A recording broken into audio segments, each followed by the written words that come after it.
Bonjour à chacun et chacune, que le Seigneur vous bénisse, vous accorde cette joie toute simple de vous rendre compte que l'Esprit Saint est en vous et qu'il vous parle de Dieu.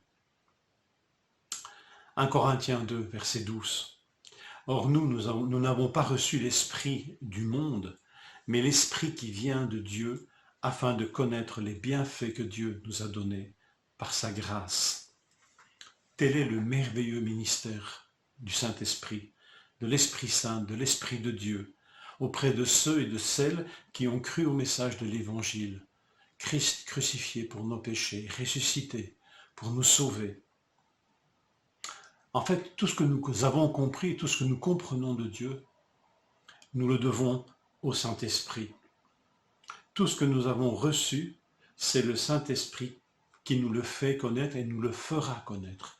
C'est ce que ce verset nous dit, afin de connaître les bienfaits que Dieu nous a donnés par sa grâce. Quelle interpellation dans ce passage. Qui peut connaître les pensées de Dieu? Quel est l'homme suffisamment orgueilleux pour dire « moi je connais les pensées de Dieu ». Personne ne peut connaître les pensées de Dieu. Seul l'Esprit Saint peut nous faire connaître ses pensées. En effet, qui parmi les hommes connaît les pensées de l'homme, si ce n'est l'esprit de l'homme qui est en lui? De même, personne ne peut connaître les pensées de Dieu si ce n'est l'Esprit de Dieu. Et l'apôtre de nous expliquer que l'Esprit sonde même les profondeurs de Dieu. Le verset 10, c'est à nous que Dieu l'a révélé par son Esprit, car l'Esprit examine tout, ou sonde tout, même les profondeurs de Dieu. À qui donc Dieu révèle-t-il ces profondeurs de sa pensée? Aux sages, aux intelligents, aux savants? Bien non. À tous ceux et celles dont nous avons parlé hier, et dont Paul parlait au chapitre précédent. Les faibles, les mal-nés, les émoussés de la vie, les simples, les enfants, dira même Jésus. Ce sont ceux-là qui sont au bénéfice de ces dévoilements, de cette révélation par l'Esprit Saint des profondeurs de Dieu, de la sagesse de Dieu, dont l'Évangile est pétri.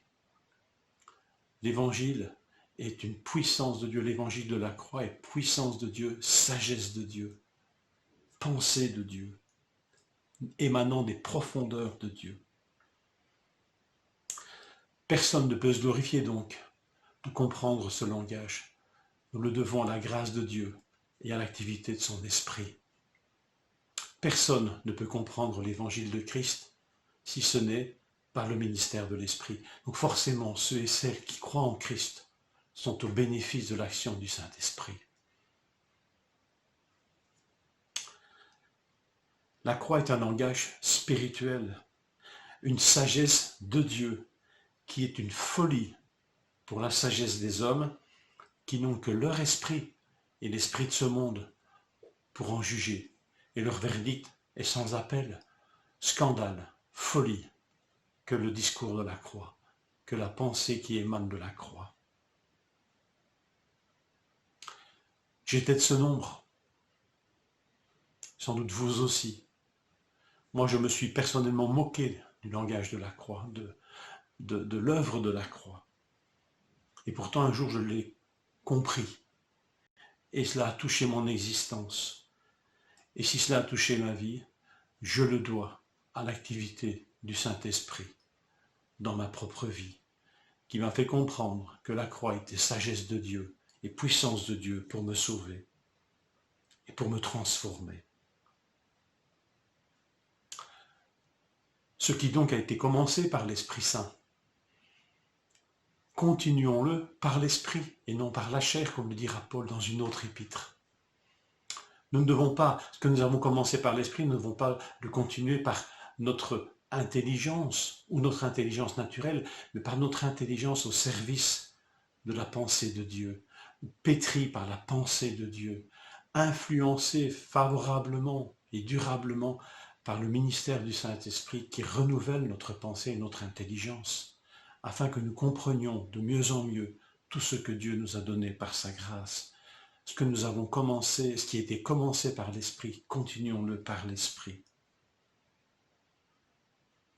par l'Esprit, nous avons la pensée de Dieu, nous avons aussi la pensée de Christ, comme l'apôtre le dira à la fin de ce chapitre 2. Et nous sommes à nouveau dans cette dynamique de la Trinité, pensée de Dieu, du Père, pensée du Christ, pensée de l'Esprit. Petite interpellation, comment savoir si l'Esprit Saint est en moi et œuvre en moi? Je te poserai simplement cette question et je me la pose. Quel effet produit en toi le langage de la croix? Louange, action de grâce, adoration, reconnaissance ou contestation et rejet? Tu auras là ta réponse. Nous aurons là notre réponse, si l'Esprit est en nous ou pas. Et si ma réponse est plutôt le rejet, rien n'est perdu.